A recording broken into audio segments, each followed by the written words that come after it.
আজকে রান্না করতে গিয়ে তো আম্মুর মাথা একদমই গরম হয়ে গিয়েছিল। বাইরে অনেক গরম, তার মধ্যেও যদি রান্নাঘরের কাজ একটু উল্টাপাল্টা হয়ে যায় তাহলে কিন্তু আরো মেজাজটা খারাপ হয়ে যায়। আসসালামু আলাইকুম, হ্যালো এভরিওয়ান, সবাই কেমন আছেন? আশা করি সবাই অনেক বেশি ভালো আছেন। তো আজকে সারাদিন কি কি রান্না বান্না হলো, কি করলাম সেটাই আপনাদের সাথে শেয়ার করব। তো সকালবেলায় আমি ঘুম থেকে উঠে চিয়া সিডের এক গ্লাস পানি খেয়ে নিলাম। এটা আমি প্রতিদিনই খালি পেটে খাই, শরীরটা অনেক ঠান্ডা হয়ে যায় এটা খেলে। দেন চলে গেলাম রান্নাঘরে, দেখলাম আম্মু সকালে নাস্তা বানাচ্ছে। তো আজকে আমার অফিস ছিল না, যার কারণে আমি সকালে বাসাতেই ছিলাম। তো ভাবলাম যে আচ্ছা একটু ভিডিও করা যাক। তো এই তো রান্নাঘরে চলে আসলাম। তো দেখলাম যে আম্মু এখানে সকালের নাস্তা বানাচ্ছে, মানে ভাজি করতেছে রুটি দিয়ে খাওয়ার জন্য। যেহেতু আমাদের বাসায় প্রত্যেক দিনই রুটি বানানো হয়, তো রুটির সাথে আসলে এক এক দিন এক এক সময় এক এক রকম ভাজি করা হয়। তো আজকে আম্মু হচ্ছে চিচিঙ্গা দিয়ে আলু দিয়ে একটা ভাজি করবে। তো প্রথমে পেঁয়াজ মরিচটাকে ভালো মতো তেলের মধ্যে দিয়ে ভেজে নিল। ভেজে হচ্ছে দেন হচ্ছে এখানে চিচিঙ্গা আর হচ্ছে আলুটা দিয়ে দেওয়া হলো। তো আলুটা দিয়ে চিচিঙ্গাটা দিয়ে তারপরে এখানে পরিমাণ মতো লবণ আর হলুদ দিয়ে এখন ভালো মতো নাড়তে হবে। নাড়াচাড়া করে কিন্তু ভাজিটা করে নিতে হবে। তো এখানে ভাজিটা তো হচ্ছে, অন্যদিকে আম্মু রুটি বানানোর জন্য আটা সিদ্ধ করে নিল। তো এখানে মানে ফুটন্ত গরম পানির মধ্যে আটা দিয়ে দেন হচ্ছে এটা সিদ্ধ করে নিল, ভালো মতো সিদ্ধ করে এখন রুটি বানাবে। আসলে আমাদের বাসায় প্রত্যেক দিনই রুটি বানানো হয়, সকালে সবাই রুটি খায়, অন্য কিছু তেমন বানানো হয় না, রুটিটাই প্রত্যেক দিন বানানো হয়। তো যাই হোক, এখানে আমাদের ভাজিটাও কিন্তু মানে হচ্ছে। তো এখানে বারবার একটু একটু পর পর নাড়াচাড়া করে দিতে হয়, না হলে নিচে লেগে গেলে পুড়ে গেলে আসলে মজা লাগবে না ভাজিটা।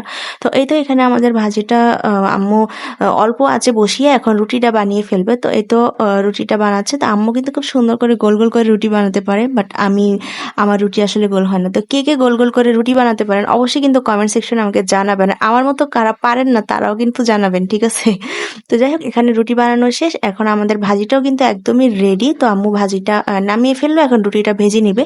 তো এই তো রুটিটা ভাজতেছে। তো আমাদের বাসায় হালকা তেলে রুটি ভাজা হয়, একদম তেল ছাড়াও আমরা কেউ পছন্দ করি না, আবার বেশি তেলের রুটিও পছন্দ করি না, মানে ভালো লাগে না খেতে। তো আম্মু হালকা তেল দিয়ে রুটিটা ভাজে আর কি। তো এই তো আমাদের রুটি ভাজাও শেষ, এখন একটা ডিম ভেজে নিল। ডিম ছাড়া তো মানে সকালের নাস্তায় কমপ্লিটই লাগে, আমার তো প্রত্যেক দিনই ডিম লাগে।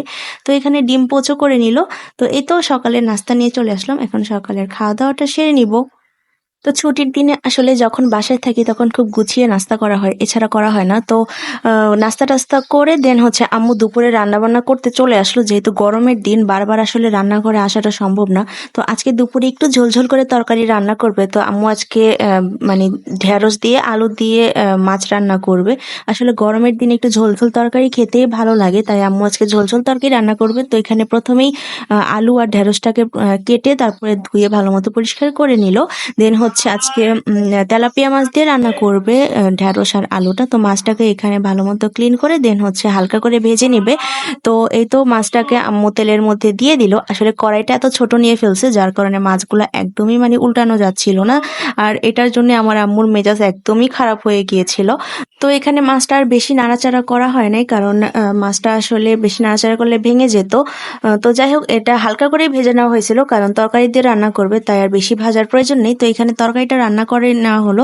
প্রথমেই তেলের মধ্যে পেঁয়াজ কুচি আর কাঁচামরিচ কুচি দিয়ে ভালো মতো ভেজে তারপরে এখানে পরিমাণ মতো বাটা মশলা দিয়ে দেওয়া হলো। তো বাটা মশলাটা দেওয়ার পরে এখানে পরিমাণ মতো হলুদের গুঁড়া, মরিচের গুঁড়া, ধনে জিরা, মানে যা যা লাগে সবকিছুই দিয়ে ভালো মতো এখন মশলাটাকে কষাতে হবে। আসলে যত বেশি কষানো হবে ততই খেতে মজা লাগবে।